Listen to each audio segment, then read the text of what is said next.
Bonjour les amis.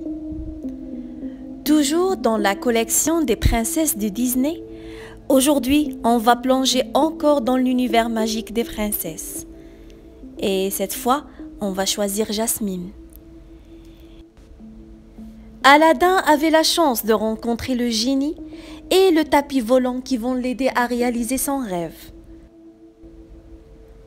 Le livre d'Aladdin d'aujourd'hui s'intitule « Un nouveau monde ». Suivez avec moi.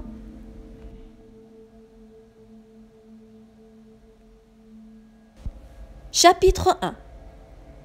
Bonjour, je m'appelle Princesse Jasmine. Mon père est le sultan d'Agraba. Je vis au palais avec lui et mon bien-aimé Aladdin. Avant de rencontrer Aladdin, je ne voulais vraiment pas être une princesse. Mes pères n'en savaient rien. Ils ne pensaient qu'à me trouver un mari. La loi prévoyait que je devais me marier avant mon prochain anniversaire. Je pensais que c'était une loi absurde. Je ne voulais pas être obligée de me marier. Je voulais me marier par amour. Mon tigre Raja, un tigre apprivoisé, s'était bien amusé avec le dernier prince qui était venu demander ma main. Le prince était très insolent. Il finit par partir en courant lorsque je laissai Raja mordre son pantalon. Tu ne peux pas rejeter chaque prince qui présente sa demande, m'avertit mon père.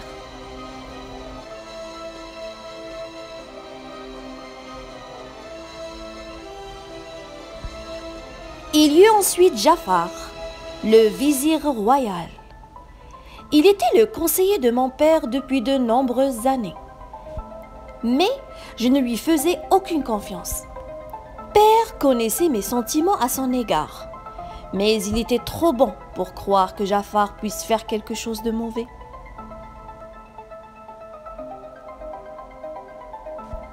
Raja et moi étions plus méfiants cependant. Nous surveillions Jafar et son perroquet Lago de très près. Nous savions qu'il mijotait quelque chose. Je voyais souvent Jafar marmonner et chaque fois que je le voyais, il avait un regard diabolique. Cependant, être une princesse avait ses bons côtés.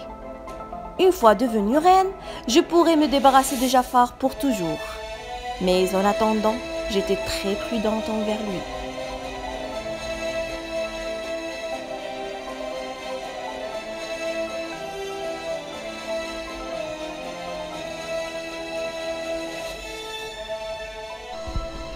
Je savais que père ne voulait que ce qu'il y avait de mieux pour moi, mais je ne pouvais pas épouser quelqu'un que je ne connaissais même pas.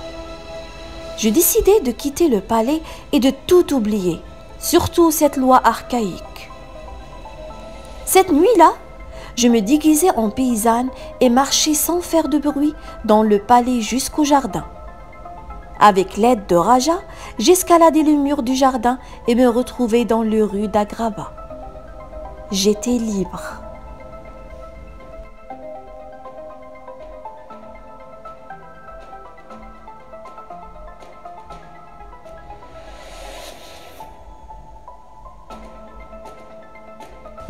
Chapitre 2. La ville était fabuleuse. Alors que j'explorais une petite ruelle très animée, je donnai une pomme à un petit garçon affamé.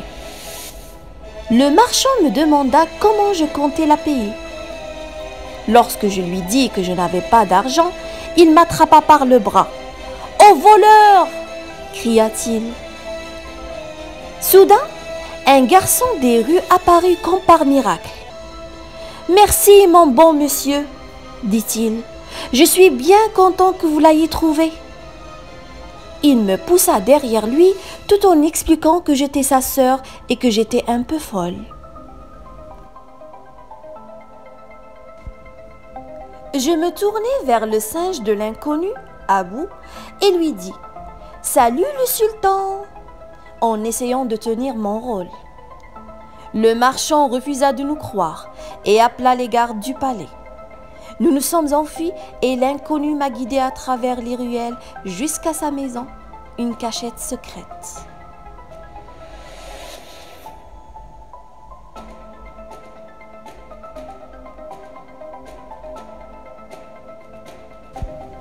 Le jeune garçon s'appelait Aladin. Il me demanda d'où je venais. Cela est sans importance, lui répondis-je. J'étais indépendante maintenant et je ne voulais pas retourner au palais. Je voulais être tout comme Aladin, libre de faire ce que je voulais et libre de vivre selon mes propres règles. Nous étions assis dans sa chambre et admirons la vue lorsque Aladin pointa son doigt vers le palais. « Le palais a l'air assez fantastique, dit-il. Aladin me dit qu'il rêvait d'y habiter. Je voulais lui répondre que la vie dans les rues était 1000 fois mieux que la vie au palais, où j'étais confinée. Mais je ne voulais pas qu'il sache qui j'étais réellement. Je voulais juste jouir de ce jour que nous passions ensemble.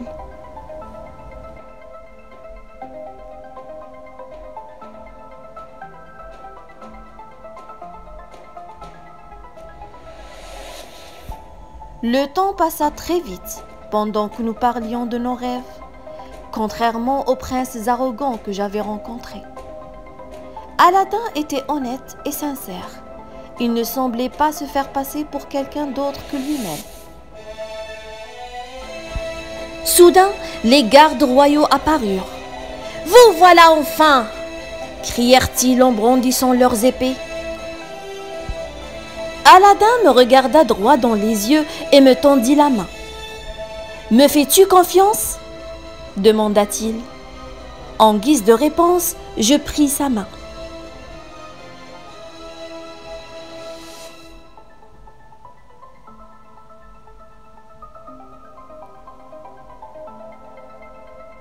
Nous avons couru à travers les ruelles, mais cette fois-ci, les gardes nous retrouvèrent. J'enlevai mon foulard pour leur montrer qui j'étais. « Relâchez-le » ordonnai-je. « Désolée, princesse, » dit le capitaine, « nous suivons les ordres de Jafar. »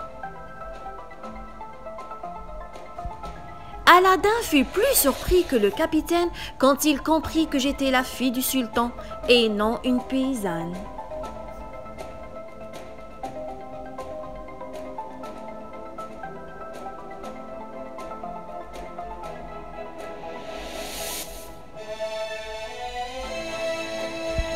Lorsque je rentrai au palais, je me rendis à la chambre de Jafar et lui ordonnai de me dire où se trouvait Aladin. Il me répondit qu'Aladin avait été condamné à mourir pour m'avoir enlevé. « Il ne m'a pas enlevé, » lui expliquai-je. « Oh, mon Dieu !» répondit Jafar en prétendant être choqué. « La sentence a déjà été exécutée. » Comment cela avait-il pu arriver? J'avais enfin trouvé quelqu'un à qui je pouvais parler, et cette personne était... Je courus en larmes dans ma chambre et pleurai dans la fourrure de Raja.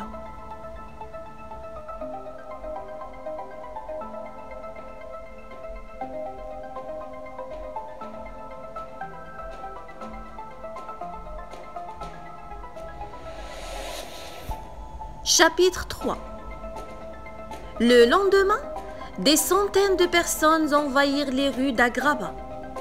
Une parade bruyante marchait vers le palais avec des danseurs, de la musique et même un éléphant. C'était un prince. J'avais le cœur encore brisé par la disparition d'Aladin et je ne voulais pas rencontrer un autre prince arrogant. Mais s'il insistait vraiment pour me voir, je lui dirais exactement quels étaient mes sentiments. Lorsque Père me fit chercher, je marchai jusqu'à la salle du trône.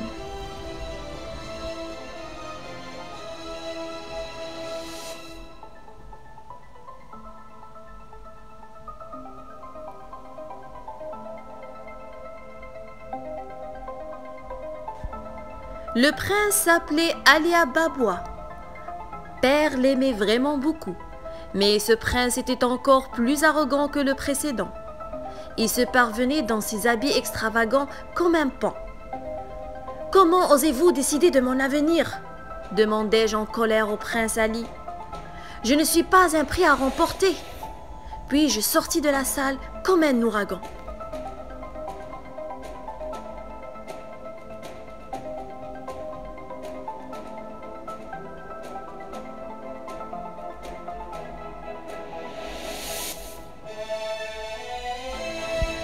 Chapitre 4. Je restais dans ma chambre toute la journée, fatiguée de l'incessant défilé de princes qui essayaient d'impressionner père et moi-même. Soudain, Raja courut au balcon. Il grogna férocement contre un inconnu qui était parvenu à grimper jusqu'à ma chambre. C'était le prince Ali. « Je ne veux pas vous voir, » dis-je très ennuyée. « Laissez-moi tranquille. » Ali s'excusa, fit demi-tour et sauta du balcon. Mais il ne tomba pas. Au contraire, il semblait flotter dans les airs. « Comment faites-vous ça ?» demandai-je. « C'est un tapis volant. Voulez-vous faire une promenade ?» Ali se pencha vers moi et tendit sa main. « Me faites-vous confiance ?» demanda-t-il en me regardant dans les yeux. Quelque chose chez Prince Ali me rappelait Aladdin. Aladdin m'avait posé la même question lorsque nous avions essayé d'échapper aux gardes dans le marché. Je me demandais si c'était Aladdin.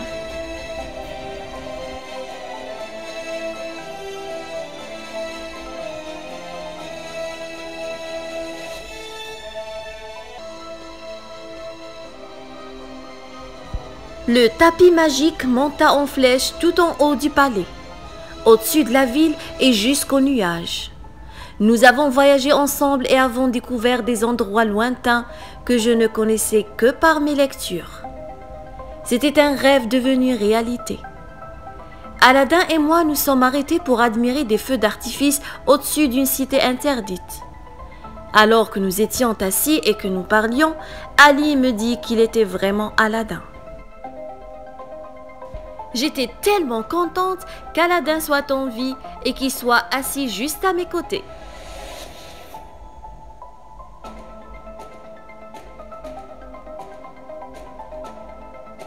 Chapitre 5. Le lendemain, je rencontrai Père pour lui dire combien j'étais heureuse. « Tu épouseras Jafar, dit-il étrangement. Il avait l'air hypnotisé. C'est alors qu'Aladdin entra précipitamment dans la chambre. Il nous dit que Jafar avait essayé de le tuer la nuit dernière. C'était très étrange. Qu'est-ce que Jafar pouvait bien vouloir à Aladdin? Et comment Aladdin lui avait-il échappé? J'ai eu bientôt réponse à mes questions. Aladdin n'était pas un prince. C'était un garçon des rues. Aladdin avait trouvé une lampe magique et était devenu l'ami du génie qui vivait à l'intérieur. Le génie avait transformé Aladdin en prince pour qu'il puisse m'épouser. Mais Jafar avait volé la lampe d'Aladdin. Tous les pouvoirs du génie étaient maintenant aux mains du diabolique Jafar.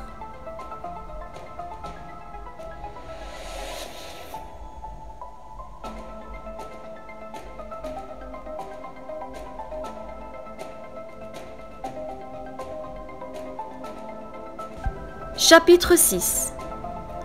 Jafar avait toujours voulu devenir sultan en me prenant pour épouse. Devenu désormais dirigeant d'Agraba, il ordonna au génie de me faire tomber amoureuse de lui. Jafar ne savait pas que les génies ne peuvent pas obliger les gens à s'aimer. Je lui jouai alors un tour et prétendis être tombée amoureuse de lui. Pendant que Jafar regardait dans mes yeux, Aladdin chercha la lampe. Mais le vizir se rendit compte de la ruse et m'enferma dans un sablier géant. Aladdin eut une idée. Il dupa Jafar en lui demandant d'exaucer encore un souhait: devenir le génie le plus puissant du monde. Jafar se changea en un génie tout-puissant et rugit. Mais il avait oublié quelque chose. Un génie doit vivre dans une lampe magique jusqu'à ce que quelqu'un le libère. Une lampe apparut sous Jafar comme par magie et Aladdin la saisit. Jafar et son perroquet y furent enfermés pour toujours.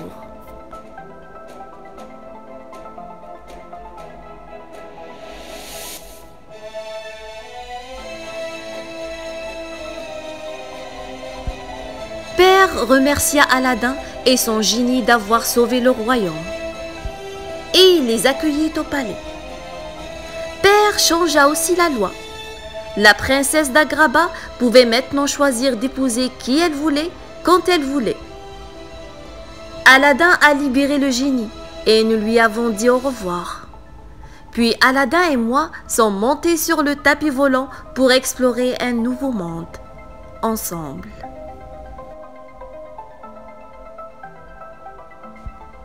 Et voilà, c'est fini l'histoire d'Aladin et de Jasmine d'aujourd'hui. J'espère que vous avez aimé. Si c'est le cas, n'oubliez pas de liker la vidéo et de la partager avec vos amis et bien sûr de vous inscrire à ma chaîne Le Monde des Contes avec Nawel. À la prochaine!